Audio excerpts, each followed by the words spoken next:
Eugene. Portions of this show are recorded.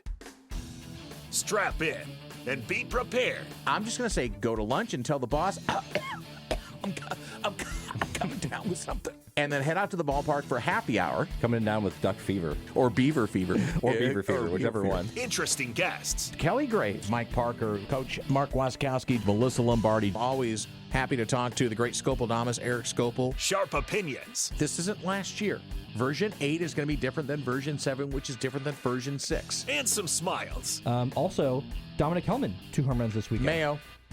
Yeah, or Hellboy, either one. The other one. We're going to see which one sticks. We're going to ask him. Okay. It's Danny Havel. I had security on me, immediately. Give us your phone. You can't be filming it. What are you going to glean from filming people bowling right now? Justin Grossweiner. Okay, the 6 and 7-year-olds, I got them. I could beat them in a race. Danny and Justin starts now on Fox Sports Eugene and Fox Sports Newport. Hello, neighbors. High atop the Delta Triad, the Crystal Palace, the Bigfoot Beverages Studios, broadcasting to the world and the ships at sea. Fox Sports Eugene, Fox Sports Newport. This is the Danny and Justin radio program, the fastest 60 minutes in sports. You can follow us on Twitter and Blue Sky, Danny and Justin. And whatever your platform is, where you podcast or, do the music thing, jamming. Your bad mama jamma, we're there as well. Danny and Justin. Just spell it out, Danny, A-N-D, Justin, or the fastest 60 minutes in sports. No April fooling. We are here. Just after 2 o'clock. We'll go until 3 o'clock. Covino Rich will take over then. Thanks for lending us your ears. Producer Blaze behind the control board. He has a lot of control. He doesn't realize the power that he has in his fingertips. I'm Doc. Right over here to my right is Baby J, otherwise known as Justin Grossweiner to his mama. What a boy! Well, April Fools, we got a great email the other day reminding us that we cannot hoax our audience, so nothing that we're going to say today is going to be explicitly, as far as I'm aware, you just pointed at me a April Fool's joke. No, but I had an interesting conversation with my next-door neighbors last night over a beverage. It does make me think, though, of... Do you know this famous broadcast of the War of the Worlds? We were talking about that last night. Fantastic. Well, we didn't even talk about this, but I always think about that, the H.G. Wells novel. I don't remember who read it over the air. But it was Orson Welles. It was Orson Welles. I knew it was a really famous very name. Young Orson Welles on Halloween Eve night, and it changed radio forever because that is why now there has to be a disclaimer when you're coming back from a commercial to say this is such and such. And that's also why you need to do the call letters at the top of every hour. Which we do here. That was not the way it was in the 30s when this happened. Can you imagine? Well, so it was, Can you imagine listening to that broadcast? What was interesting to me is my next door neighbor, Diane. Les and Diane are my next door neighbors. You've met Les and Diane. Mm-hmm. So Diane was asking me last night, she says, would you ever air the War of the Worlds? And I said, absolutely. If I had the rights to it, I absolutely would put it on. I love that kind of stuff. So, yeah, it was. It's weird that that's what you were thinking of. Mm-hmm. It's exactly what I was thinking about. And I was thinking about it yesterday when I was reading that email about, hey, you can't do this, and here's why. And it started getting me to think about all these things about April Fools, and obviously you can't sit there and cause emergencies if it's going to distress the police force, for instance, or the fire department, and you shouldn't do that. So it's exactly what I thought about was that War of the Worlds broadcast and how famous very well it was. done, yeah. Very well done. Because again, when you think about it, there was no broadcast television. For the most part, there was no. It was literally their source of information was the radio. That was it. Yeah. So I just don't believe anything on April Fools. That's how I get around this. So did you? This is where. So you know what I feel about the social media things. You love it, like Twitter. Yeah, I love it. Yeah, I really do. I just race. You know it. You love it. I race towards Twitter every morning to get all of my news and information, all the facts spit out there by the minions. So this is where Twitter kind of becomes entertaining for me on a day like this. Because you just see the 12-game home-and-home series between Sacramento State and Notre Dame in football. I did not. Did you see the huge O in the middle of the Oregon campus? I did, and so did intern Blaze. It's pretty funny. I mean, you got to understand that there are probably some people out there that are like, after they see the O in the middle of the campus, they're like trying to verify it through some proper news channel that that's actually happened or not. And just what a waste of time. But that's okay. Got to occupy your time sometime. I just, as I said, anything that I read today, I kind of assume that it's not true unless I get some real verification that it is true. Because obviously there actually are going to be things that come out today that are news. Sure. But there's also going to be people that are going to try to get you. And I'm going to keep an eye over those people. He's just Baby J's got an eye on you. Yeah. So about 15 minutes from now, we're going to have our good friend, and it's been a while since we've had Dave Revsine on the program. Reached out to him a couple of times and finally snared him. So right around 2:20 our time, he will be live on the old telephone from the Big Ten Network, the godfather of the Big Ten Network, and obviously half the Final Four field, just like it was half the Elite Eight field, originated from the Big Ten. You've got Michigan and Illinois in the Final Four, and so we'd like to hear his take. Yeah. And is the Big Ten a basketball powerhouse to stay? They've kind of taken over college football in terms of who's won the national championship in college football the last 4 or 5 years. Is the dominance now going to spread to men's basketball? So I'd love to hear his opinion on that and who he thinks out of the Final Four. Because everyone's kind of pushing Illinois aside, and they say it's like it could be Michigan or UConn or any of the other three, but they're kind of pushing Illinois and saying that they don't really have a shot. Now, I disagree with that. I think people view Illinois as this program that isn't a winning program for some reason, and that's weird to me. Take them lightly. I think they could be, and I'll say it on the air with Mr. Revsine, I think they could be the Villanova of years past. They're the tallest team. That's a really good thing to be when you're talking about basketball. Yeah. I like the tallest teams. We're going to hear from Coach Dan Lanning as spring practice is started anew, as they will head now to, I think you have 14 practices you can have between now. Spring game on April 25th at Autzen Stadium. Did they ask them the question about what the format's going to be for the spring game this year? Because they've changed it up a couple of different times. It has not been asked, but I'm going to plan on being there tomorrow. Would you like me to ask? I would like you to ask him. Okay. What is going to be the format for the spring game? Are you going to simulate, a true game setting, offense against defense? Because some coaches won't even. Some schools have abandoned the spring game altogether. Mm-hmm. They don't even have it anymore. It's like it's a waste of time for them. It's like, I don't know. You get the fan engagement. If it's a nice day, pack out Autzen Stadium with 40,000 people because you can get in for canned food. That's all. Donation for food for Lane County, which is awesome. It's great. So we'll hear from Coach Lanning, and I'm glad you're going to ask the question tomorrow. You can take credit for it, unless he doesn't like the question and kind of gives you a side eye, and you say, well, Danny was the one who asked me to ask you that. I'm just going to preface it with, my friend Danny's asking this question, and I'm just the mouthpiece. And I will be talking to him on Monday anyway, so we'll find out. I'll ask him the same question if you don't get the right answer. Did you see this that came down from NCAA Division I today, the cabinet? I didn't realize there was a cabinet, by the way. Unless this is a April Fool's as well. It doesn't sound like it though. See, this is where you gotta be careful. Yeah, it doesn't look like it's an April Fool's though. So you tell me if this sounds right. There is a proposal that will penalize programs that sign a transfer student athlete, add a transfer student athlete to a roster, or allow a transfer student athlete to participate in athletically related activities before that student athlete is entered into the NCAA transfer portal.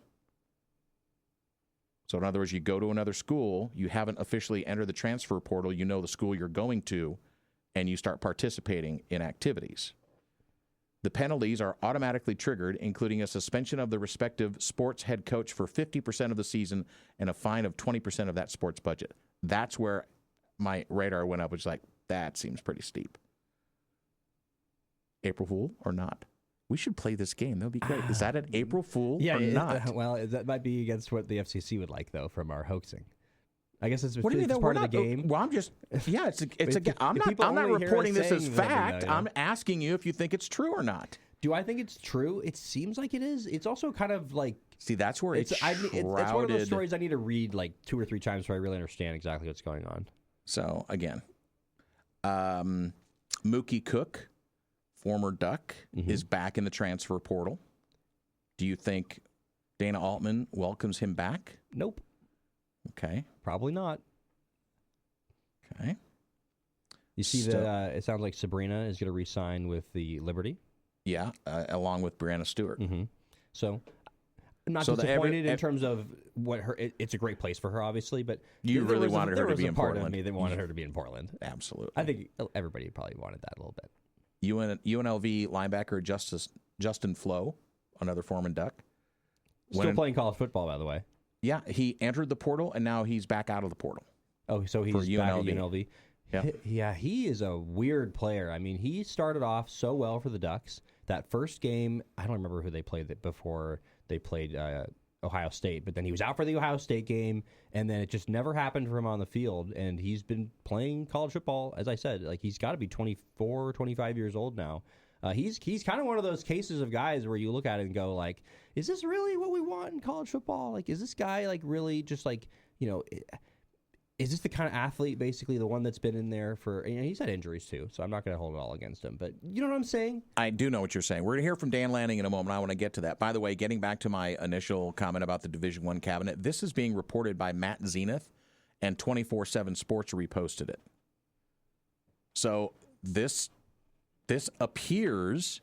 And Matt Zenith is a national NFL, national college football senior reporter for CBS Sports. So, and that seems legit. It seems like it's news. legit. That's crazy. And in a good way. Listen, now there's been, you know how many allegations we have to keep hearing about with people saying that a player was tampered with? Or even a coach? Lot. Well, especially at Oregon. This would, I think, put a quash on some of that, or at least put a deterrent. It would.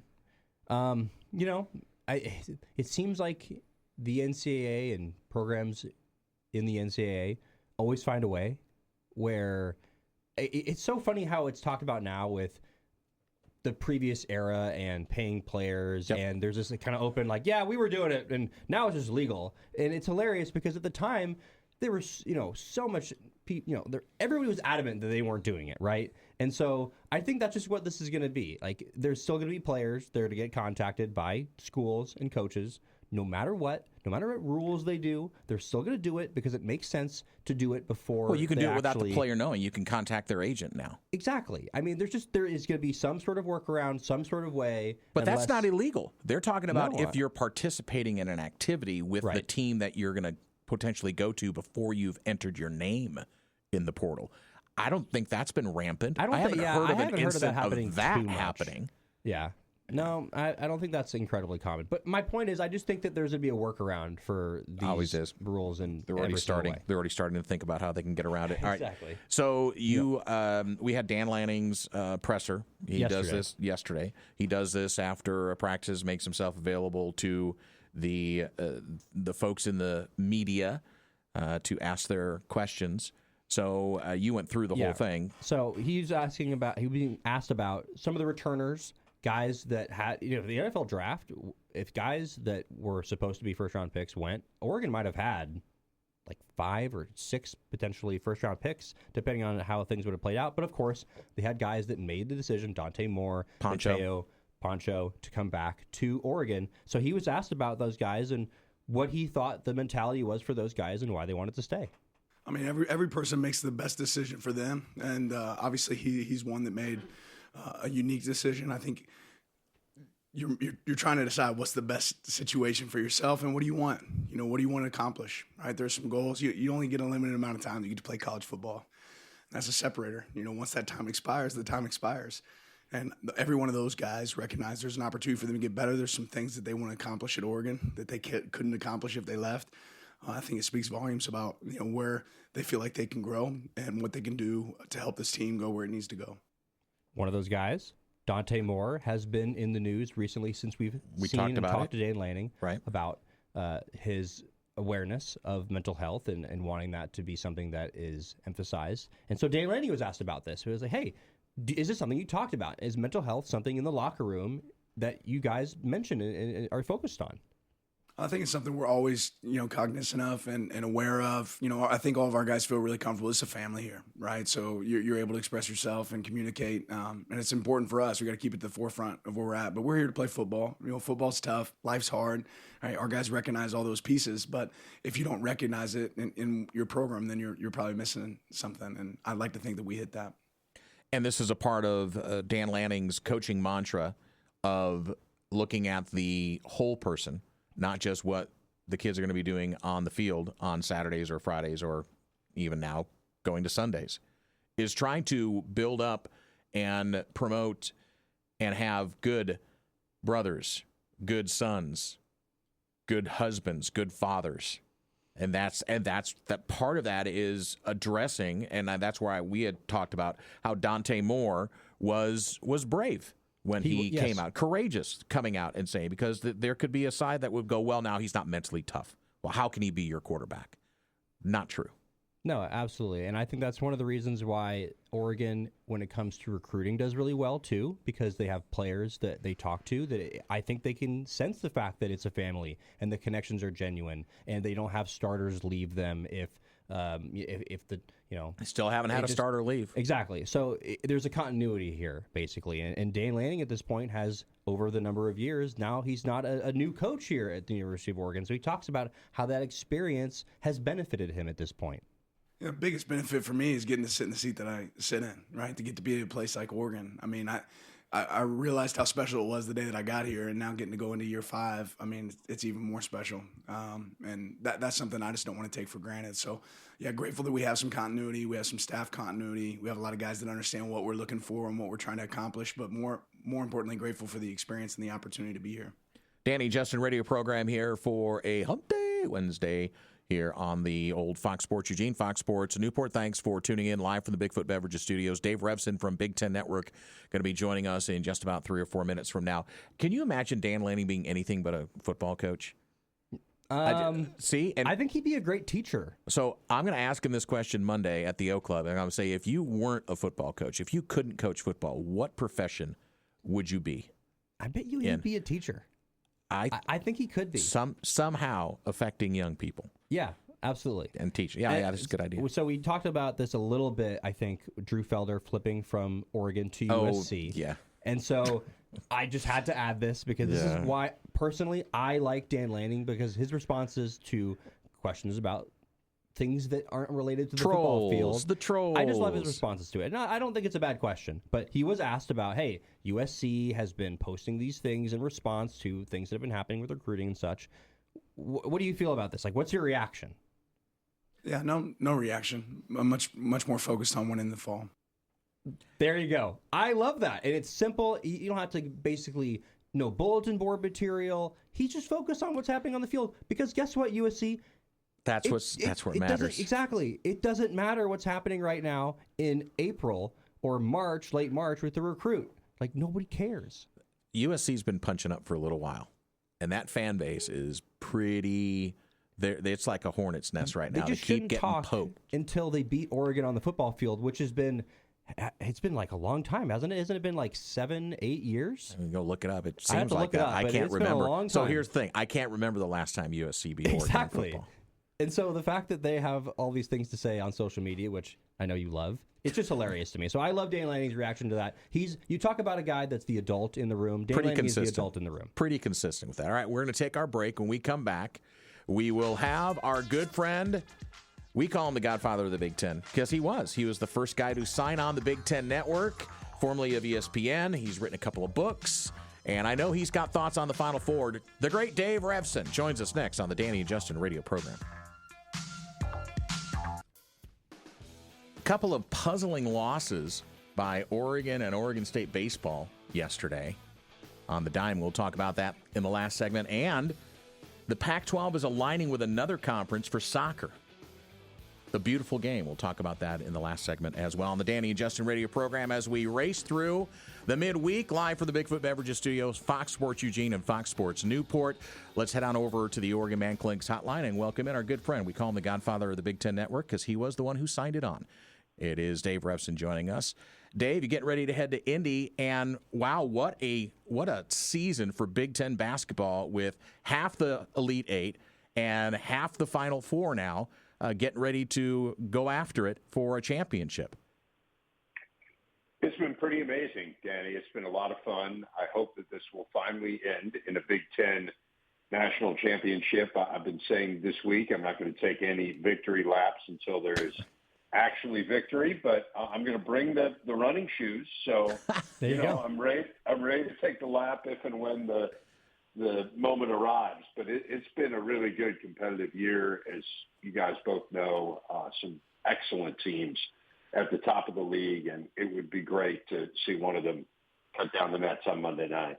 And I think the tipping point has kind of been this season. Obviously, the Big Ten has been a great conference for basketball for a long time, but this year, wow, it really seems like it's as I said, it's a tipping point.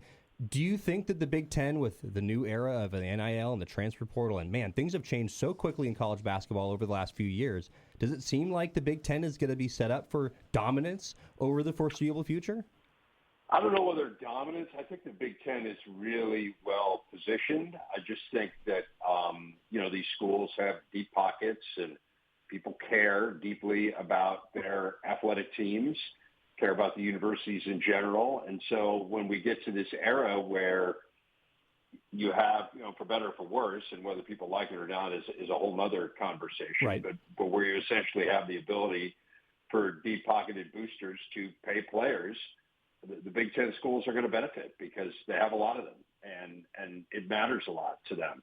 And then I think you throw in TV revenues where the Big Ten is in really good shape. Obviously, the SEC is in good shape there as well. We have really good coaches. We have tremendous traditions. Basketball matters deeply at a lot of these schools. And so I think you throw all that together, and you certainly have the Big Ten in a position where I could see it doing really well here going forward.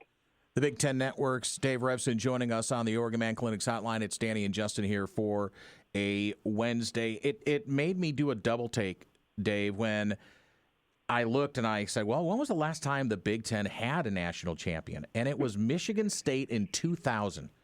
It's been 25.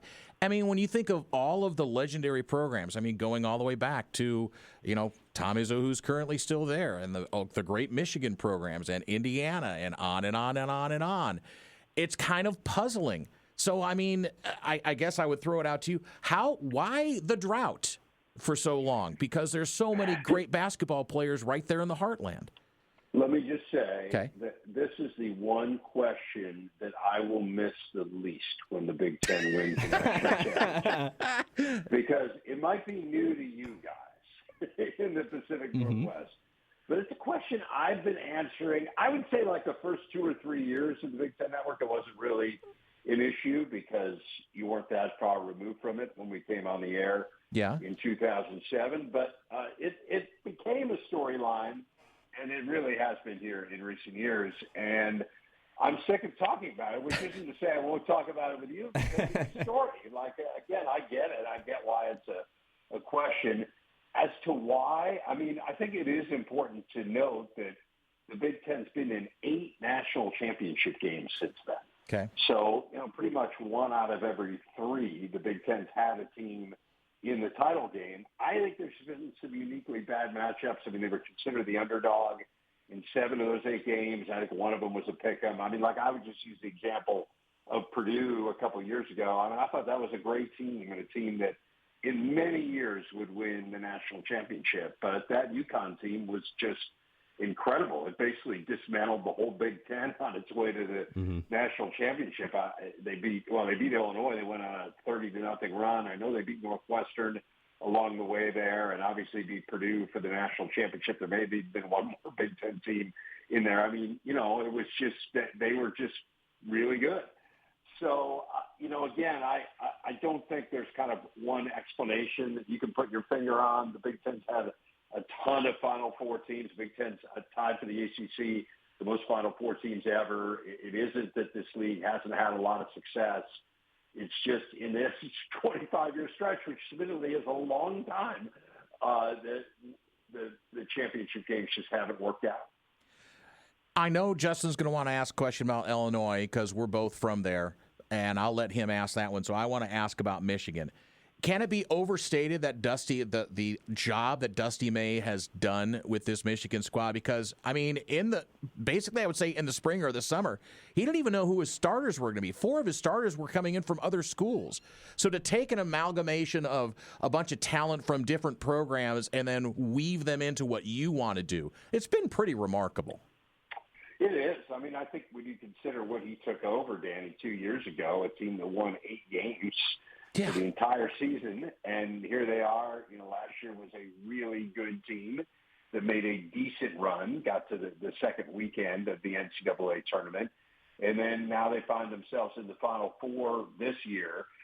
I don't know whether, like, kind of the notion of cobbling together your roster, I just don't know whether that's that notable anymore. I mean, I just feel like this is kind of what it is, and there's just going to be a lot of roster turnover. So while I do think it's impressive that he hit as many home runs as he did, I do think, like, it's just not that unusual in this day and age. But I think Dusty May is a really good combination of, he's a great X and O coach. He has an incredible temperament, which I think the guys really enjoy being around. Mm-hmm. He has a great eye for talent and fitting teams together. And then, you know, like, let's just be honest, he has the resources as good as anyone's going to have anywhere in the country. And so he's uniquely positioned, I think, to do really well. But, yeah, they're great. I mean, they are so much fun to watch. I would just say, like, in that Michigan-Arizona game, you know, I think, like, writers and broadcasters tend to look at Ken Pomeroy's site maybe more than the average fan does. Sometimes I mention the average fan. They're like, what's that? Mm-hmm. But Ken Pom does all the analytics. It's an amazing, amazing website. It goes back to 1997 and runs the efficiency numbers, and it ultimately spits out kind of one number that's a net rating of a team, and, you know, kind of how, and then you put the net ratings up against one another, and and that's the margin that you would expect in the game. This Arizona-Michigan game, again, dating back to 1997, has 2 of the top 4 teams in the history of Ken Pom's ratings going head-to-head. Michigan is 3rd, Arizona is 4th. Wow. So, I mean, these are 2 fabulous, fabulous teams. Now, I think it's fair to point out that one of the teams that's ahead of them is Duke from last year. And, you know, that didn't necessarily equate to winning a national championship, right? I mean, they lost in the Final Four. So, it doesn't necessarily mean, you know, these are the winner here is the national champ or anything like that. I feel like maybe people are going a little overboard on that. I absolutely think Illinois or UConn could win it too. But these are 2 really exceptional, historically exceptional teams. Yeah, it's why you got to play the games, as they say. That's right. I kind of, not in a super dissimilar vein to the roster building of Michigan, I kind of want to talk about the roster building of Illinois, because I talked about them 2 or 3 weeks ago with Oregon as maybe a team that they should look at in terms of what their formula was. And what I mean by that, they have some of their local guys. Obviously, Kylan Boswell is not necessarily, his story didn't just start in Champaign, but he's a guy from Champaign. He's a very experienced guy who's now, you know, starting point guard for this team. They have guys that are from Europe that have played multiple seasons professionally and now have come over and are playing in college. Obviously, there's, you know, debate about that, whether that should be happening, but that is the reality. But then they have their guys like Keaton Wagler, who freshman 5-star, who are the most talented players in college football, are those types of players. Is that something that, you know, obviously Illinois, really, really astute program. They have a lot of funds.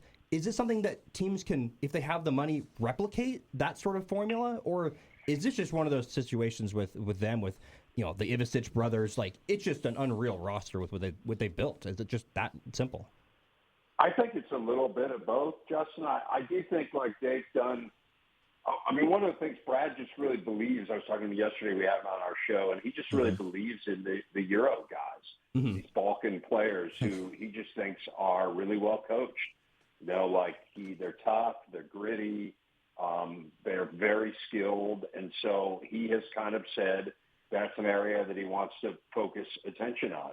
But in order to do that, like, it's not like you just kind of stumble upon these guys at the end of the season. I mean, they've got at least 2 coaches who go over there pretty routinely. Illinois' got a huge back office where they have a huge board of players they think might come in the portal, and then European pros are going to come eligible. Like, it's just different. And they're not the only ones who do this. But again, this is kind of what it takes. These are the resources that you have to devote to doing this. So that's kind of the Balkan piece to it. Mm-hmm. I do think it's important to note that he does have 4 players who were on the roster last year. Mm-hmm. So he has some roster continuity, which he didn't really have last season. It was almost entirely a new roster. You know, Brad's an old junior college coach, and so for him, he kind of relishes this transient nature of the game. I think he'd love to have guys who stay if they fit and they like it there, but it doesn't bother him if Merez Johnson leaves and goes to Michigan. As great as Merez Johnson is, it's like, okay, like who can we get next? We would have loved for him to stay, but he went elsewhere. So I think like that part of it is uniquely like the fact that you've got kind of this Balkan thing, and then you've got this history with junior college players and not being uncomfortable with roster turnover. And then it helps to find a diamond in the rough. I mean, Keaton Wagler was offered in terms of major college programs by them in Minnesota. That was it. He was on a visit to Murray State when Illinois offered him, which means that in the back of his mind, he thought there was a possibility that he might attend Murray State. Otherwise, one does not visit. So, like, that's what we're talking about. And the kid ends up as the Big Ten Freshman of the Year. So, again, it speaks to talent evaluation and all of that kind of stuff. But I just think Brad's a really, really good coach. You can follow Dave at BTN Dave Revsine on the old Twitter handle. And by the way, I think Bill Self is probably looking at his staff and himself saying, how did we let Keaton Wagler get out of the state of Kansas and head to Illinois? But, you know, Brad Underwood's got some ties to Kansas as well, as he was an assistant under Frank Martin at Kansas State when I was there. So I've known Brad for a long, long time. And I think it cannot, again, as I talked about Dusty May, I don't think it can be overstated how Coach Underwood can identify players, and especially those that could be a bit raw, that really fit well into his system.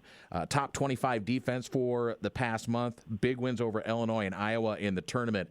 And I think one thing, and Dave, I'd like your opinion on this, it almost seems like that selflessness on the floor is one of the things that makes the Illinois engine go. I think that's true. Yeah, I do think I think both these teams really, like, these are extra pass teams. These are teams where different guys can lead them in scoring on different nights. They're pretty balanced teams. I mean, again, like Lendeborg is a superstar, no doubt, for Michigan. But Lendeborg will have games where, you know, during the course of this year where he scored single digits, and he lets the game come to him. He doesn't force anything. And I think the same is true of Illinois. I mean, Wagler is their best player. I don't think there's any question about that. But, you know, David Mirkovic has huge games. And, you know, every once in a while it's Ivicic. Stojakovic has been incredible here, I think, on this recent run as he's gotten healthier. So, yeah, I think part of what makes both these teams so good is that they're not just based around one guy, but that they are a collection of really talented players who seem to enjoy playing with one another. And I think that's hard to do. I mean, I had a coach say to me this year, you kind of got to microwave it, and you hope it works out, because you don't have time to put it in the slow cooker. Just with the way that college basketball is in this day and age, you're part of it is how do you build that chemistry right away, and that's hard to do. So I know, you know, what the betting odds would say, and obviously you already touched on it. The winner of the Michigan-Arizona game is going to have an inside track. I know the dream for us in the Big Ten would see an all Big Ten final, so then we know that the drought will be over, and you don't have to keep talking about it anymore, Dave. And it'll be a relief for you. I know you'll lace up the running shoes and do a couple of laps around Indianapolis. But the last question is this, and it comes down more to like the psyche and knowing what you know about Coach Underwood, especially because Michigan's getting a lot of the attention, and deservedly so. It's a fantastic team. But for Coach Underwood, I think there's a way to feed off of. Nobody is even discussing you in terms of a national title, and use that as fuel for this team to say, you know what, go ahead and keep counting us out. We're the lowest seed in the Final Four. It doesn't matter. You got to play it on the floor. It's 94 feet, and it's 40 minutes of basketball. Do I have that correct? I think he may play that card on Monday if he's fortunate enough to get there. Okay. But I don't think he's going to play it right now. Okay. I think he's got this team. It's interesting. Our set was set up right by the tunnel where the players come in and out for the near bench, for the higher seeded team on the Big Ten tournament. And so, Brad came out to watch the game before they played Wisconsin. Of course, they were, one and done in the Big Ten tournament. By the way, no team's ever won a national championship being eliminated in the first game of its conference tournament. Wow. So something to kind of keep in mind. Okay. But I know Brad very well. I've worked with him a lot on Coaches versus Cancer, and are we friends? I don't know, but we talk, we communicate. Okay. So he came over to say hi, and we were just kind of shooting the breeze, and he said, I feel so good about where we are as a team, and I've conveyed that to these guys. And then they went out and lost to Wisconsin. Well, it's right. I'm kind of like, all right, well, but in reconnecting with him, he said, no, I really, we had these health issues with Boswell breaking his hand, and Stojakovic wasn't totally healthy, and they haven't really been healthy all year, and they were finally getting there. He said, I feel like the defense is going to turn the corner, and that's been the difference here in the NCAA tournament. They've just been so much better defensively. So I think he likes where his team is. And that's just a long way of saying, I don't think he feels like he needs to go fire and brimstone here. Okay. I think he believes that certainly if they just do what they're supposed to do, that they will have a really good shot at winning this thing. Just again, based on talking to him yesterday, I think that's where he is mentally. All right, well, have fun in Indy. It's going to be enjoyable no matter what. We're going to be treated to some really good basketball, and that's the way it should be. And thank you always for your time, Dave. We appreciate you. Yep, absolutely. Yep, thanks, Danny. Thanks, Justin. Take care, guys. All right, there he goes, the great Dave Revsine, the godfather of the Big Ten and the Big Ten Network. He always will be. Might be 2 national champions from the Big Ten this year. That'll be freaking awesome. Yeah. I want to see an all Big Ten final because then It's possible. Because then Mr. Revsine can go take his big sprint around Indianapolis because he knows there's going to be a Big Ten champion. He'll do it a week early. He would. He could. All right. When we come back on the program, we'll talk baseball. It was not great for Oregon and Oregon State yesterday against lower RPI opponents. And was the loss to Washington worse for Oregon State versus the loss by Oregon to Portland? We can put it in the hopper and discuss next on the Danny and Justin radio program. If you missed any of the interview that we had with Dave Revsine just a moment ago, go back to the podcast. You can listen to it shortly after we are done with this program. It'll be up and going wherever you platform your music or your podcast. It'll be there, Danny and Justin. Oregon, Michigan baseball and Big Ten, they're already probably up in the air headed that way because they moved the series from Friday to Sunday to now starting Thursday and finishing on Saturday. First pitch on Saturday, 9 a.m. Pacific. They say it's because of weather. Yeah, right.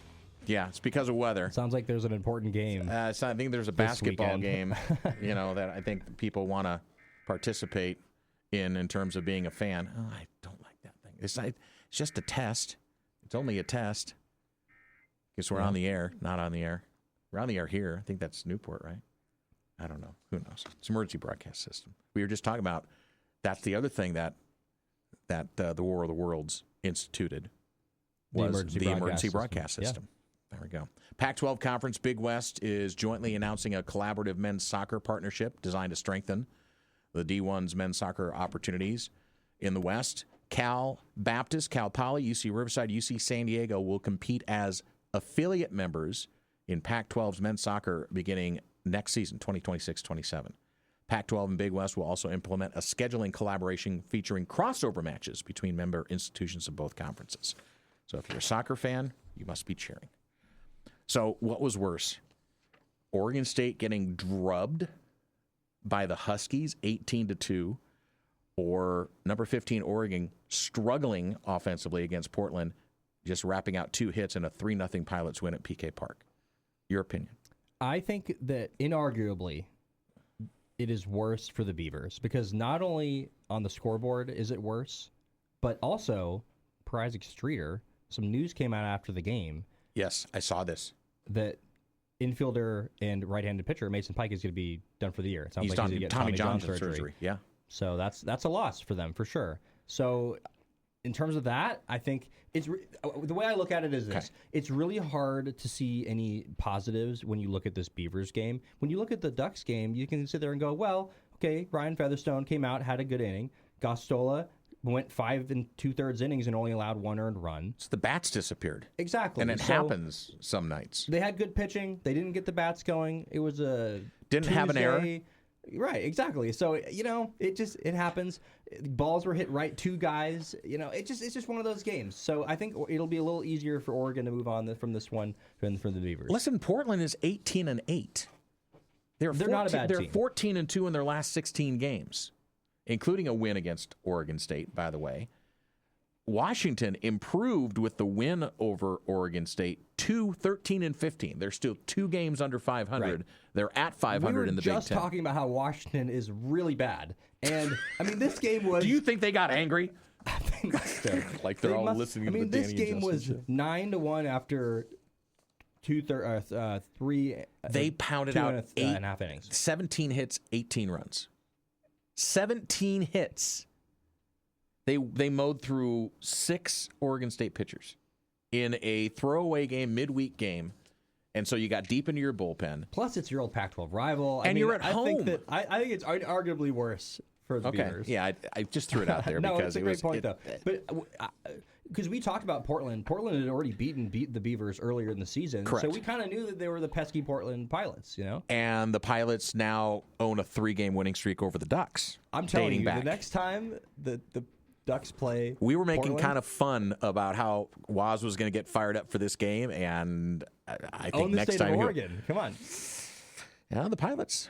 Tip your hat to them, man. I think that you got to do that. You got to play that card. So the Beavs will now hit the road for 5 straight in a 3-game series against Lamar in Beaumont first. That opens up on Thursday night, 4:05 local time, 6:05 in the big state of Texas. So this one, and I think this one, if you go back and take a look at Oregon State's RPI, which dropped like a stone while Washington's improved by 41. What did the Beavers go to? I can't remember how. 'Cause they I were think they at, lost like 10. a dozen. I think they lost at least a dozen. Well, you have to. You lost know. at home to a team with a losing record. Now, this is where the intricacies of the RPI are lost on me. Does how much they lost? I'm not going to be able to. I'm not going to be able to solve it for you in like Does 6 score minutes. matter? Yes, score matters. Okay, so losing by more is worse. Yeah. Okay, in the RPI. Yes. Okay.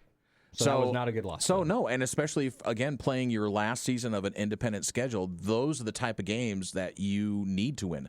There have been times, and we talked about this when it was strength of schedule for Oregon, when they were, the jockeying position of, what you were going to be in the playoff picture and stuff like that. Going on the road or having a team at home that has a losing record and you beat them, you can actually lose strength of schedule points if they have a losing record. Which I find to be absolutely insane. I agree. That is ridiculous. What are you supposed to do? Right, and but that's where we had the debate about the schedule and how, quote unquote, the Big Ten was not as strong top to bottom as the SEC. However, the SEC, the only reason they were, quote unquote, strong top to bottom is because they've been flooding the polls, and Right, everybody that's what always happens. Yeah. and that's the fallacy of leaning into a subjective viewpoint That's in a college poll. sports. But that's the We don't nutshell of have to college have. sports. We don't have to have it. We don't You're have right. to. You're right. I will shout from the highest mountain still until we get rid of it, even though I know I am literally But we love screaming against a rankings. rock. We love rankings. We love rankings for everything. We love rankings for college football. We love rankings for who's the best player in the league. We love who's the best player ever. We rate Who are players. the best divisions. We ranked everything. That's what we love about college football and college basketball and college baseball. All these sports. It's because there's a subjectivity to it that we can talk about. Okay.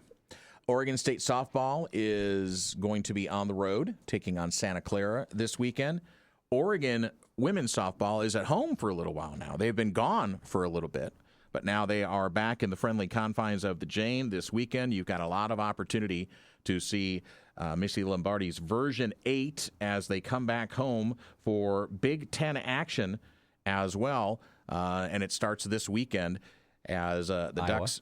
Yeah, Ducks. I was just taking a look further down the schedule, though. You got Iowa first, and then after that, it's Maryland, but they're on the road. Yeah. And then it's Washington back at the Jane. in the middle of April, and then you got one more single non-conference game, and that'll be at home against Oregon State.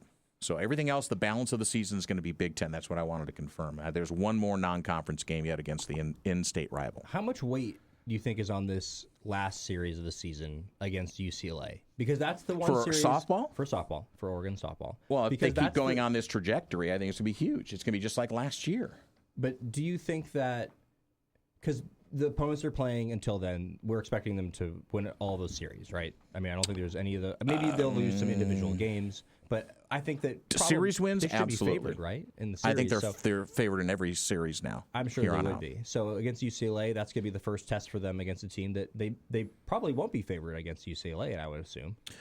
And is that? I believe it's on the road, so because they were at home. Yeah, it's in LA. So first weekend of May. I think, particularly because of their early season schedule, and they played all those ranked teams, and they had some weird success where they had some success after a while, then they were losing to the unranked teams. I'm going to be really interested to see how they play in that series in particular, because it's before the Big Ten tournament. The Big Ten tournament's going to be another really good opportunity for them to boost themselves in the rankings. But I think you want to put yourself in a position where you're near that, for sure, not top 16, but you want to be close to that top 8 so that you can look ahead and get that super regional, because let's not forget, last year, they circumstantially got that super regional. They wouldn't have been lined up for it. I don't remember who lost, but there was a team that lost, and that's why they took that slot. So these are just the things I'm thinking about right now.